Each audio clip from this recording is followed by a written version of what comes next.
அப்படியே ரங்கத்து ஃபுல்லாக ரங்கத்து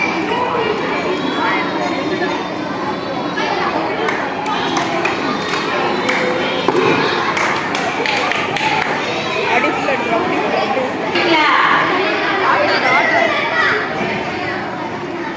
சாப்பிட்டீங்களா? ஐஸ்கிரீம் சாப்பிட்டீங்களா? நீச்சல் பண்ணி நீச்சல் எடுக்கும் போது ரொம்ப சந்தோஷமா நீச்சல் கூட்டிட்டு போனாங்களா? சரி, எல்லாமே ஏசுக்கே மகிமை உண்டாவதாக. இப்ப நம்ம வந்து எமி அண்ணனுடைய வாழ்க்கை வரலாறை குறித்து நம்ம ஒவ்வொரு நாளும் பார்க்கலாம். கவனிக்கணும். கொஞ்சம் கவனிப்பாங்க. ஃபர்ஸ்ட் ஸ்டாண்டர்ட், செகண்ட் ஸ்டாண்டர்ட் கவனிக்கணும். இதுக்கு முன்னாடி என்ன கதை? இந்த கதையினுடைய முடிவு என்ன சொல்லு? எதில் முடிச்சேன் சொல்லுங்க பார்க்கலாம். 10th standard, 11th standard, 9th standard சொல்லுங்க பார்க்கலாம்.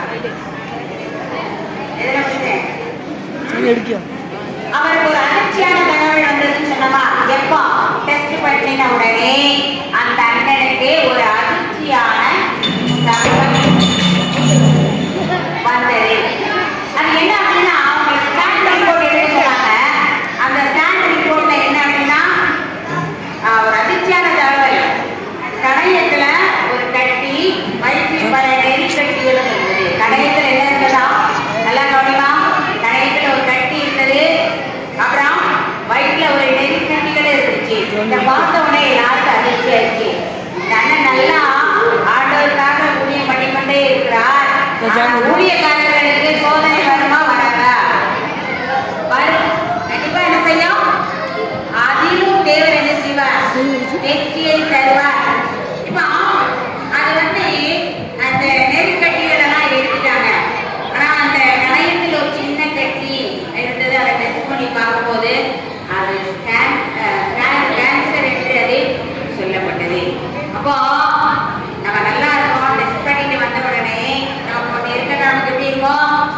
நம்மள நிறைய பேர் பலவீனம் டெஸ்ட்கே போக மாட்டோம். எனக்கு எதையாவது ஒன்று சொல்லிட்டாங்கன்னா மனசு எப்படி இருக்கும்? கலருக்கு போயிடும் இல்லையா? அப்போ இந்த அன்னை நமக்கு ஒரு ப்ராப்ளம் இருக்குனால அவர் மனம் கலரவே இல்லை. அவர் என்ன செய்யலையா? மனம் கலரவே இல்லை. அவர் வந்து சொன்னார், என் காலங்கள் உமது கரத்தில் இருக்குது. அந்த அன்னை என்ன சொன்னாங்களா? என் காலங்கள் உமது கரத்தில் இருக்குது அப்படின்னு சொல்லி எப்பயும் போல அந்த டெஸ்டை ஆனால் அவர் எடுத்துக்கொள்ள ஒப்புக்கொண்டார். அந்த டெஸ்ட் எடுத்துக்கிறேன், ஆனாலும் அந்த டெஸ்டின் மத்தியிலும் வியாதியின் மத்தியிலும் நான் ஊழியத்தை விட மாட்டேன். எப்பயும் போல நாளைக்கு நாளை 4:05 மணிக்கு எழுந்து ஜெபம் பண்ணாங்க, புத்தகம் எழுதினாங்க, கட்டுரைகள் எழுதினாங்க. தேசப்பாக இன்னும் பாடலை எழுதியவர்கள் பாடிக்கொண்டே இருந்தாங்க. அதிகாலை ஜெபத்தை அவங்க விடவே இல்லை. இப்படியான சில நாள் வந்து நடந்து போயிட்டே இருந்தது. ஆனால் அவர் சொன்னார், எந்த காரணத்தை மட்டும் என் பெயரை இயக்குகிற இந்த கிறிஸ்தை பற்றி, இந்த ஊழியத்தை பற்றி எங்கேயும் என்ன செய்யக்கூடாது, உண்மையும் பேசக்கூடாது, என்னை பற்றி புகழ்ச்சியா பேசக்கூடாது அப்படின்னு அவங்க சொன்னாங்க. இதுல வெர்னன் மைட்டி என்கிற ஒரு வானொலி நிகழ்ச்சி, வெர்னன் மைட்டி அப்படின்னு ஒரு வானொலி நிகழ்ச்சியில அன்னை வந்து அதிகாலை 5:30 மணிக்கு பேசுவாங்க. அதிகாலை எத்தனை மணிக்கு பேசுவாங்களா? 5:30 மணிக்கு பேசுவாங்க. இது நிறைய மக்கள் வானொலி மூலமாக பேசுவது அநேக மக்களுக்கு போய் கேட்டது. உலகமே என்ன செஞ்சது? போய்கிட்டே இருந்தது. நிறைய பேர் காலையில் எழுந்திரிச்சு இந்த ரேடியோ செய்தியை கேட்டுக்கொண்டே இருந்தார்கள். இது வந்து பல பொது இடங்கள், டீக்கடை, கோவில்கள், மடங்கள், இந்த பகுதியில் எல்லாம் ஒளிபரப்பப்பட்டது. அநேக மக்களுக்கு கேட்டு கேட்கவும் பயன்பெற்றார்கள். அவர் வந்து எவ்வளவு நமக்கு எப்பவுமே எடுத்துவாங்களா? நேரம் எடுத்துவாங்க. அந்த செய்தியில முடிவுல 10 நிமிஷம் சொல்லுவாங்க. முடிவுல என்ன செய்வாங்க? கவனிமா, கவனிங்க. முடிவுல 10 நிமிஷம் சொல்லுவாங்க. இந்த முடிவு ஜெபத்துக்காக நிறைய பேர் காத்திருப்பாங்க. அந்த முடிவு ஜெபத்துல என்னென்ன ஜெபம் பண்றாங்களோ, அந்த ஜெபத்துல யார் யார் என்ன வேண்டுதல் கேட்கணும்னு நினைக்கிறாங்களோ அது வந்து கண்டிப்பா கிடைக்கும். அப்போ ஒரு டைம் வந்து எங்க அக்கா, சின்ன சாட்சி சொல்றேன் கவனி, எங்க அக்கா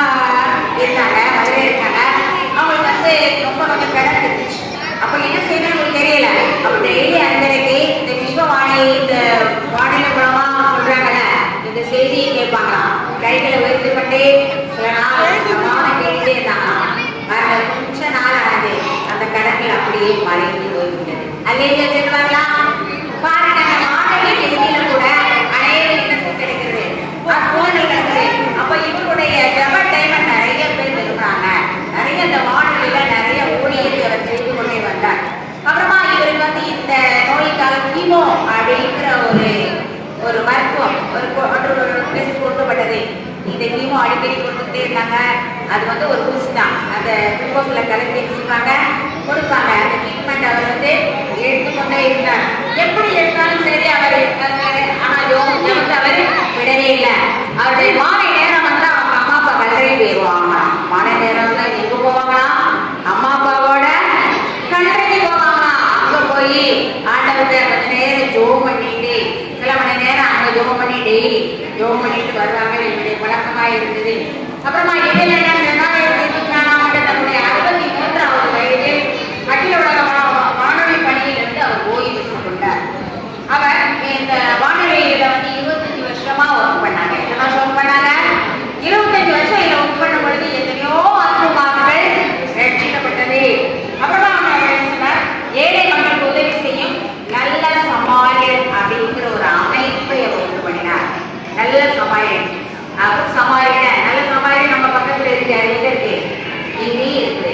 நான் சொல்லி கவுதாம் பகுதியில் அப்படி ஒரு இன்ட்ரெஸ்ட் இங்கே இருக்குது. இங்கே இருக்குது பார்த்தீங்களா? நல்ல சமாரியன் அப்படிங்கிற ஒரு அமைப்பு, ஒரு இல்லம் அவர் ஆரம்பித்து வைத்தார். அடுத்ததாக சாயந்தரத்திலுள்ள கல்லூரி ஆசிரியர்களுக்கு ஆசிரியர்களும் அவர் அங்கத்தினர்களாக இருந்தாங்க. அவர் இருந்தவுடனே 1979 தூத்துக்குடியில் இருந்த அந்த ஒரு டாக்டர் தீப்பிடிச்சி அறிஞ்சான். தீப்பிடிச்சி அறிஞ்சவங்க நிறைய பேர் அந்த இடத்துல இருந்து நிறைய பேர் பக்கத்தில் உள்ளவங்க வீடெல்லாம் எரிஞ்சு போயிடுச்சு. அப்படிப்பட்டவங்களாம் வீடு கண்டுபிடிச்சி வீடெல்லாம் கட்டி கொடுத்தாங்க. மனம் இல்லாதவங்களுக்கு பணம் கலெக்ட் பண்ணி கொடுத்தாங்க. இப்படிப்பட்ட ஒரு நல்ல சமாரியன் என்கின்ற ஒரு அமைப்பின் மூலமாக ஏழை எளியோருக்கு உதவி செய்தாங்க. ஒரு கிராமத்துல குடிதண்ணி இல்லை அப்படின்னா குடிதண்ணி வாரியத்தை கண்டுபிடிச்சு அவங்களை கான்டாக்ட் பண்ணி குடிநீர் அமைப்பு கொடுத்தாங்க. இப்படிப்பட்ட எல்லாம் அவங்க செய்தாங்க. அதே சமயத்தில் 1993ஆம் ஆண்டு மகாராஷ்டிரில் ஏற்பட்ட பூமி எழுச்சி 52 கிராமங்கள் வந்து பாதிக்கப்பட்டன. பூமி எழுச்சி இப்போ வந்தது முன்னாடி. அந்த பூமி எழுச்சியில மகாராஷ்டிரா மாநிலத்தில் 52 கிராமம் உள்ள வச்சு. அப்ப அந்த இடத்துலாம் போய் அந்த மக்களுக்கு என்ன தேவை, அவங்களுக்கு என்ன பூமி எழுச்சி வீடு அப்படி உள்ள போயிடும். பூமி ரெண்டா பழக்கம், அதுக்குள்ள எல்லா வீடும் உள்ள செஞ்சிடும். அப்ப அவங்களுக்கு ஒண்ணுமே இருக்காது. வீட்டு பூமிகள் பட்ட என்ன இருக்கும்? வாழ்க்கையில தங்கவே இடம் இருக்காது. அப்படிப்பட்ட மக்களுக்கு வீடு கட்டி கொடுத்தாங்க, உதவிகள் செய்தாங்க. இப்படிப்பட்ட இதெல்லாம் அவங்க செய்தாங்க. 2004ஆம் ஆண்டு சுனாமி, கடற்கரையில சுனாமி ஏற்படுது. அப்படிப்பட்ட மக்களுக்கு கடற்கரையோரமா போய் உடனடியாக அவருடைய மகள் டெனிஷா, மருமகன் யுவராஜ் இவங்கெல்லாம் மருத்துவரா இருந்தாங்க. அப்படிப்பட்ட மக்களுக்கு போய் அந்த நோயில பாதிக்கப்பட்டவர்களுக்கு அவர்கள் உதவி செய்தார்கள். ஏழைக்கு இறங்குகிறவன் சொல்லுவாங்க, கத்தருக்கு கடன் கொடுக்கிறோம். கத்தருக்கு ஏழைக்கு இறங்குகிறவன் கத்தருக்கு கடன் கொடுக்கிறான். அப்புறமா இவர் கைலோஸ் அப்படிங்கிற ஒரு அமைப்பை கூட அவர் நிறுவினார்.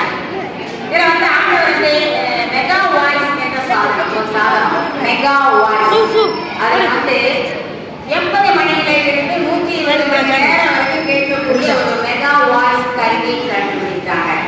80 மணி நேரம் வரைக்கும் 120 வரைக்கும் ரெக்கார்டிங் இருந்துகிட்டே இருப்பாங்க. நிறைய வசனங்கள் பிரசங்கங்கள் அது பதிவாகிட்டே இருப்பாங்க. அப்படிப்பட்ட ஒரு சாதனத்தை கண்டுபிடிச்சி அதன் மூலமாகவும் இயேசு கிறிஸ்துவின் சுவிசேஷத்தை இவர் அறிவித்தார். அதுக்கு வந்து என்னன்னா சூரிய ஒளியில வச்சா போதும் அதுக்கு வந்து சார்ஜ் கிடைக்கும். அதுக்கு என்ன செய்யும்? சார்ஜ். அப்படிப்பட்ட ஒரு சாதனத்தை கண்டிப்பாக அவங்க பயன்படுத்துறாங்க.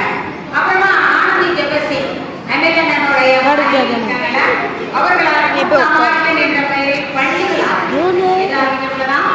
பள்ளிகள் ஆரம்பிக்கப்பட்டு இயங்கி வந்தன. நிறைய இயேசுக்காக நிறைய காரியத்தை செய்தாங்க. நிறுவனம் அமைத்தாங்க. இப்படிலாம் நிறைய உதவிகளை அவர் செய்து கொண்டே வந்தாங்க. இருந்தாலும் கேன்சர் வியாதினால சொல்லி பலவீனப்பட ஆரம்பித்தார்கள். குணமாக்கு இயேசுவே என்கிற பாடலை கூட அதின் மத்தியிலும் அவர் எழுதி அதை பாடினார். இதில் எனக்கு ஆண்டவர் கொடுத்த தரிசனம் 2020க்குள்ள 20% கிறிஸ்தவர்கள் ரட்சிக்கப்பட வேண்டும் என்பது. இவர் 2013ஆம் ஆண்டு மிகவும் சுகவேதனை நிமித்தமாக சிஎம்சி வேலூர் மருத்துவமனையில் அனுமதிக்கப்பட்டார். எப்போ 2013ஆவது ஆண்டு அவர் சுகவேதனை உள்ள சிஎம்சி அந்த மருத்துவமனை எங்க இருக்கு? வேலூர்ல இருக்கு. அங்கே அவர் அனுமதிக்கப்பட்டார். அங்கேயும் அவர் இயேசு மட்டுமே அப்படின்னு ஒரு பாடலை இல்லையா? நம்ம ஒருத்தர் மத்தியில பாடுவோமா? பாட மாட்டாங்க. ஆனா அண்ணன் பாடினாங்க. ஏன் அப்படி பாடினாங்க?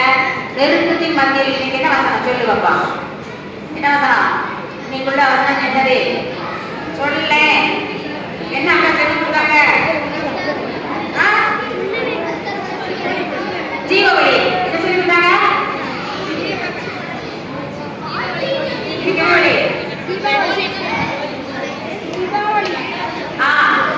ஜீவவழி அக்கா சொன்னாங்க.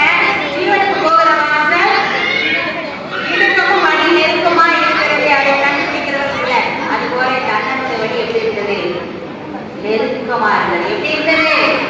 நெருக்கமா இருந்தது. ஆனால் அந்த மலையை குறித்து கவலைப்படுவதே இல்லை. அவர் அடிக்கடி தன்னுடைய பரிசை பார்த்து சொல்வார்.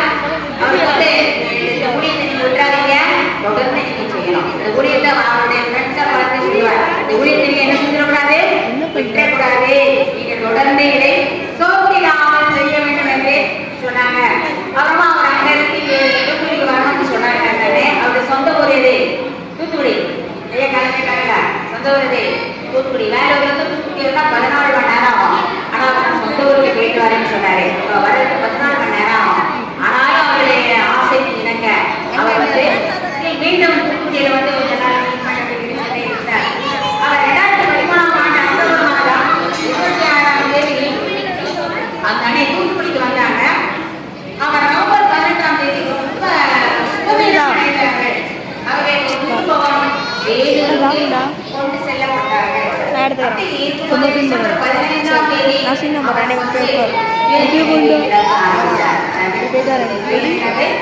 இறக்க ஆரம்பித்தார். அந்த நேரத்தில் அவருக்கு ரொம்ப கஷ்டமா இருந்தது. ரொம்ப டயர்டா இருந்தாரு.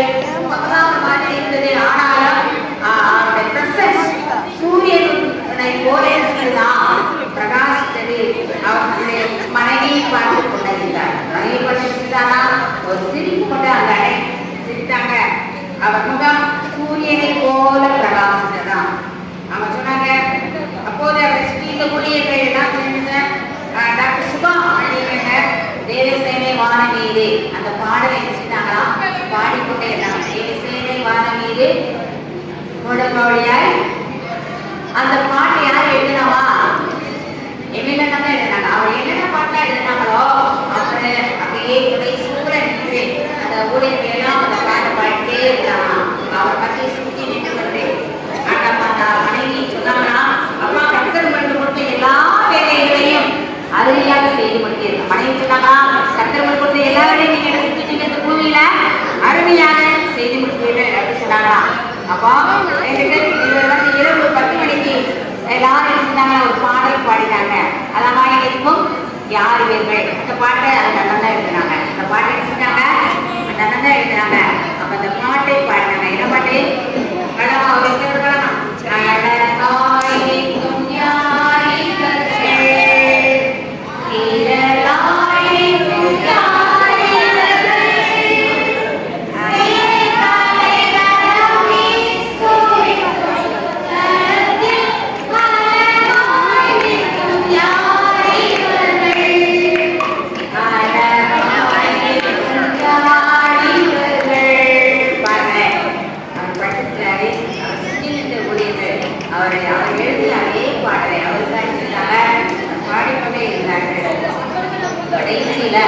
இந்த மாமனிதர் 2013 டிசம்பர் 23ஆம் தேதி தூத்துக்குடி பட்டணத்தில் உயிர்த்தெழுதல் நம்பிக்கையோடு அவர் உடல் நல்லடக்கம் செய்யப்பட்டது.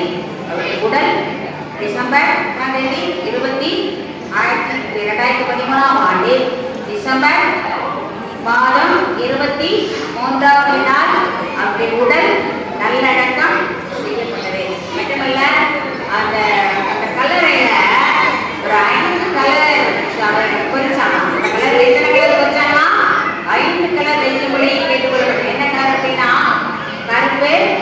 சிவப்பு, வெண்மை, பச்சை, பொன்னிறம். எத்தனை கலர் வச்சாலாம்? கருப்பு, சிவப்பு, வெண்மை, பச்சை, பொன்னிறம். 5 கலர் இருந்துச்சுனாங்களா? அதுல இங்கே பொறுத்து வைக்கப்பட்டது. இந்த கருப்பு எதை காட்டுகிறது அப்படின்னா பாவத்தை காட்டுது. கருப்பு கலர் எதை காட்டுமா? பாவத்தை காட்டுகிறது. இந்த சிவப்பு கலர் எதை காட்டுது அப்படின்னா நம்முடைய பாவத்தை அவருடைய ரத்தம் சுத்திகரிக்கும். நம்முடைய பாவத்தை ஒரு ரத்தம் என்ன செய்யுமா? சுத்திகரிக்கும். வெண்மை எதை காட்டுதுன்னா உலகத்துல வாழ்கிற நீயும் நானும் பரிசுத்தமாய் வாழ வேண்டும். எப்படி வாழணுமா? பரிசுத்தமாய் வாழ வேண்டும். பச்சை நிறம் எதை காட்டுது அப்படின்னா ஆவிக்குரிய வாழ்க்கையில ஒவ்வொரு நாளும் குளிர் விடுகிற அனுபவம். ஆவிக்குரிய வாழ்க்கையில வளர்ச்சி அடைய வேண்டும் என்பதே இந்த பச்சை நிறத்தின் சிறப்பு. கடைசியில் பொன்னிறம், கோல்டன் கலர். யாருக்கு கோல்டன் கலர் பிடிக்கும்? எல்லாரும் பிடிக்கலையா? அந்த கோல்டன் கலர் எதுக்கு அப்படின்னா பரலோகத்தை காட்டுறது. எதை காட்டுகிறது? ஆமா, நம்மளாம் பரலோகத்துக்கு போனா கூட நம்ம எதுல நடப்போமா? எல்லாரும் ஆண்டவருக்கு ஒரு ரூம் அறை தந்துவார். அந்த ரூம் எல்லாமே தங்கத்தால் தான் இருக்கும். நாம தங்க தரையில தான் நடப்போம். நம்ம எதுல நடப்போம்? தங்க தரையில தான். அதான் அந்த பரலோகம் எதை காட்டுகிறது என்றால் அந்த பொன் நிறத்தை இது மாதிரி அவர் சொல்லி இங்கு குறிக்கப்பட்டது. வாழ்ந்த நாட்களில் இவர் மிகவும் அதிகமாக 73வது வயதில் அவர் 72வது வயதில் அவர் வாழ்ந்திருக்கிறார். அப்போ இவர் வாழ்ந்த நாள் முழுவதும் இயேசுக்காய் வாழ்ந்தார். வியாதியின் மத்தியிலும் இயேசு செய்தார். அவர் தரிசித்து வாழ்ந்தார் என்று சொல்லப்படுகிறது. இவர் தென்னிந்தியாவின் பவுல் என்று அழைக்கப்படுகிறார். தென்னிந்தியாவில் பவுல் என்று அழைக்க 200க்கும் மேற்பட்ட பாடல்களை இந்த அண்ணன் எழுதியிருக்காங்க. இவங்க 45 வருடங்களுக்கு மேலாக ஊழியர்கிறாங்க. எத்தனை வருஷம் ஊழியம் பண்ணாங்க? 45 வருஷம் ஊழியம் பண்ணாங்க. இவர் ஒரு அமைப்பு ஏற்பட்டாங்க, நல்ல சமாரியன். அதுல உதவி செய்ய தட்டச்சு, அதில் உதவி செய்யக்கூடிய நிறைய என்னெல்லாம் தட்டச்சு தையல் பயிற்சி கொடுத்தாங்க. ஆரிவோர் எம்ப்ராய்டரி போடுற பயிற்சி, இதெல்லாம் இந்த வேலையில்லாத பெண்களெல்லாம் கூப்பிட்டு அவங்களுக்கு இந்த பயிற்சி கொடுக்கப்பட்டது. இன்னும் அதில் அந்த பயிற்சி கொடுக்கறதுனால அநேக பெண்கள் அந்த வேலை கொடுக்கப்பட்டது. அது நிமித்தமாக அவருடைய வருமானம் பெருக்கப்பட்டது. இப்படிப்பட்ட ஒரு நல்ல சமாரியன் என்கிற ஒரு நிறுவனத்தை அவர் நிறுவினார். இப்படியாக அப்புறமா அவர் மேல்நிலை பள்ளியில் செவ்வாய்க்கிழமை தோறும் மாலை 7 மணிக்கு ஒரு ஜபத்தை அவங்க ஏற்படுத்தினாங்களாம். அது இன்றைக்கு என்ன செய்து நடந்து கொண்டே வருகிறது. அப்போ அந்த அடை வாழ்நாளோ யாருக்காக ஒப்பு கொடுத்தார்கள்? இயேசுக்காக பேர் ஒப்பு கொடுத்து வாழ்நாளில் இயேசுக்காக ஒப்பு கொடுத்து முடிவு பண்ணியிருந்தோம். 72 73 வயது வரைக்கும் அவர் யாருக்காக வாழ்ந்தார்? இயேசுக்காக வாழ்ந்தார். எப்படி தம்பி உங்களுக்கு இப்போ என்ன செய்யறோம்? 10 நாட்களாக பயிற்சி கொடுக்கப்படுகிறது. நீங்களே யாருக்கு சொல்லணும்? நீங்க அறிந்தது மட்டுமல்லாமல் மற்றவங்களுக்கு இயேசுவை பத்தி சொல்லணும். அப்படி சொல்லும் பொழுது உங்களுக்கு ஒரு பெரிய நல்ல ஒரு பொறுப்பு தேவன் உங்களுக்கு பரலோகத்திலே வைத்திருக்க ஆயத்தமாக இருக்கிறார். Okay, thank you.